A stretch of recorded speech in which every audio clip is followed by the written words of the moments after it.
बहुत पहले एक जादुई दुनिया में परियों का एक सुंदर देश था। इस देश की रक्षा बलवीर नाम का एक बहादुर योद्धा करता था। परियों ने बलवीर को अपनी शक्तियां दी थीं ताकि वो दुनिया को बुराई से बचा सके। बलवीर कोई आम लड़का नहीं था। परियों ने उसे बचपन में ही गोद ले लिया था और उसे जादुई क्षमताएं दी थीं। वो दयालु, साहसी और न्यायप्रिय था। उसने परियों के देश में अपनी शक्तियों का सही इस्तेमाल करना सीखा। बलवीर का सबसे बड़ा दुश्मन भयंकर रानी थी।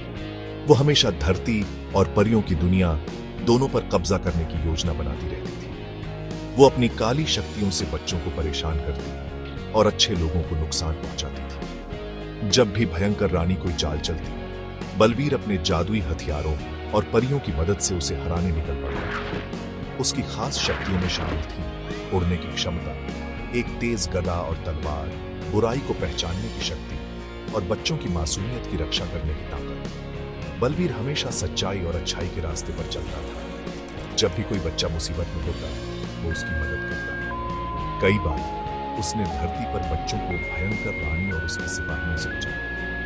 एक दिन भयंकर रानी ने बलवीर को हराने के लिए अपनी सारी शक्ति लगा दी, लेकिन अपनी बुद्धिमानी, बहादुरी और परियों की मदद से बलवीर ने उसे चकमा दिया। आखिरकार उसने भयंकर रानी को हराकर परियों और धरती दोनों पर शांति स्थापित कर दी। बलवीर सिर्फ एक योद्धा नहीं, बल्कि अच्छाई और सच्चाई का प्रतीक था। उसकी कहानी हमें सिखाती है कि साहस, अच्छाई और मेहनत से कोई भी बुराई हमें हरा नहीं सकती।